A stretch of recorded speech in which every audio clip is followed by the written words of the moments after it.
हमारे नाज़रीन अस्सलाम वालेकुम। प्रोग्राम अचो त वीचारियूं में मां आहियां जो मेज़बान जावेद उस्मान बिजरानी। असां सां शरीक गुफ्तगू आहिनि सरदारज़ादा मीर ज़रियाब अली ख़ान बिजरानी साहब। असीं साईंजन खां ज़िले कशमोर कंदकोट जी जेकी सियासी सूरत हाल आहे उन हवाले सां बि गुफ्तगू कंदासीं ऐं ॿी जेकी इलाइक़ाई अमन अमान जे हवाले सां सूरत हाल आहे उन हवाले सां बि गुफ्तगू कंदासीं। अचो त साईंजन सां गुफ्तगू कयूं।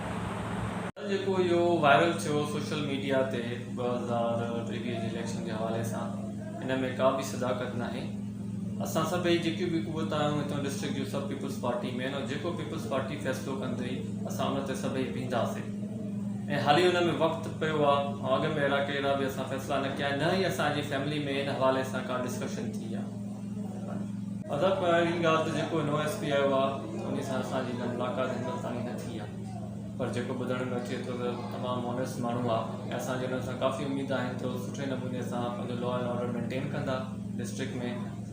ऐं बाक़ी जेको अॻ में विच में तव्हां सभिनी ॾिठो त असांजे इलाइक़े जो काफ़ी लॉ एंड ऑर्डर ख़राबु थी पियो, आए ॾींहं फुरा थियनि पियूं, आए ॾींहं किडनैपिंग थियनि थियूं। त उन हवाले सां असां उमेद कयूं था जेका पुराणा SP को जेकी कोताहियूं थियूं कंहिं बि वजह सां थियूं उहो नओं जेको SP आयो आहे उनखे सुठे नमूने सां पंहिंजो सर अंजाम ॾींदो पंहिंजे ड्यूटीज़ के ऐं इंशाअल्लाह अमन अमान करे थो इलाइक़े में। मुंहिंजे ख़ानदान माण्हुनि जी ख़िदमत कई आहे, मुंहिंजे ॾाॾे मुंहिंजे परॾाॾे मीर हज़ार ख़ान बिजराणी सभिनी माण्हुनि जी ख़िदमत कई आहे ऐं सॼी ज़िंदगी असांजे ख़ानदान में जेका बि रहिया आहिनि उन्हनि पंहिंजी ज़िंदगी माण्हुनि जी ख़िदमत में वक़्तु करे छॾी। त उन हिसाब सां जॾहिं बि असां माण्हुनि में वेंदा आहियूं त असांखे हमेशह सुठी मोट मिलंदी आहे, छो जो असांजो हमेशह ख़ानदान हिकिड़ो अमन पसंदि ख़ानदान रहियो आहे ऐं कोशिशि कंदा आहियूं असां असांजे ख़ानदाननि में असांजी बिरादरियुनि में या असांजे राज भाग में अमन रहे। कोई बि अगरि जहिड़ा झगड़ा थींदा रहंदा आहिनि त असांजी कोशिशि इहा हूंदी आहे त बर वक़्तु उन खे ख़तमु करायो वञे ऐं हिकिड़ो सुठो माहौल ऐं इन्वायरमेंट पैदा कयो वञे इन इलाइक़े सॼे में। इन हवाले सां हमेशह असां जॾहिं बि वेंदा आहियूं त असांखे अल्हम्दुलिल्लाह सुठी मोट मिलंदी आहे पंहिंजे राज भाग मां, पंहिंजे सॼी क़ौमुनि मां, बिरादरियुनि मां। इवन जेका असांजा पड़ोसी जेका पंहिंजो सरदार आहिनि सुठा मुतबर माण्हू आहिनि उन्हनि ॾे बि वेंदा आहियूं उन्हनि ॾे बि असांजी सुठी मोट असांखे हमेशह मिली आहे ऐं इंशाअल्लाह असां ईअं ई पंहिंजो कमु कंदासीं ऐं हर हिकु पंहिंजे दोस्तनि खे संगत खे गॾु खणी हलंदासीं। नौजवाननि जे लाइ मुंहिंजो इहो ई मैसेज पैगाम आहे कि जेतिरो थी सघे तव्हां पंहिंजी तालीम ते पंहिंजो फोकस कयो। तालीम हिकिड़ो अहिड़ो ज़ेवर आहे जेको तव्हां केर बि नथो खसे सघे ऐं पंहिंजे इलाइक़े जी तरक़ी जे लाइ कमु कयो।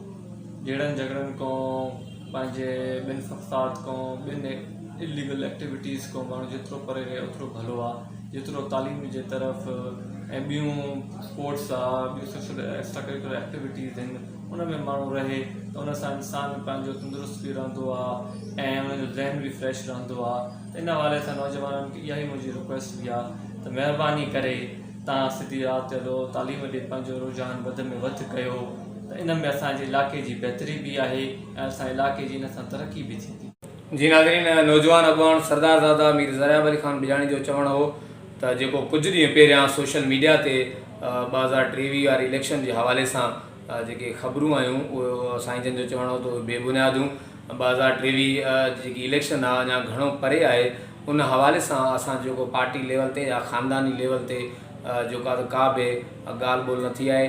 साईंजन जो वधीक चवणु हो त ज़िले कशमोर में अमन अमान जी सूरत हाल ते इंतिहाई ॻणती आहे ऐं साईंजन जेको आहे नए SSP अमजद शेख खां उमेदु कई त जेको नओं SP तैनात थियो आहे उहो ज़िले कशमोर कंदकोट में जेको आहे ज़रूरु अमन अमान बहाल कराईंदो। ऐं साईंजन जो वधीक चवणु हो त जेके बि असांजे ज़िले में नौजवान आहिनि उहे कहिड़ी बिरादरी सां तालुक़ु रखंदड़ आहिनि, साईं उन्हनि जे लाइ हिकिड़ो पैगाम ॾिनो त हीउ हिकु जदीद दौरु आहे, कोशिशि कयो तालीम पिराए जेको आहे त अॻिते वधो। कैमरामैन टीम सां गॾु Javed Usman Bijrani, JTN web news Karampur.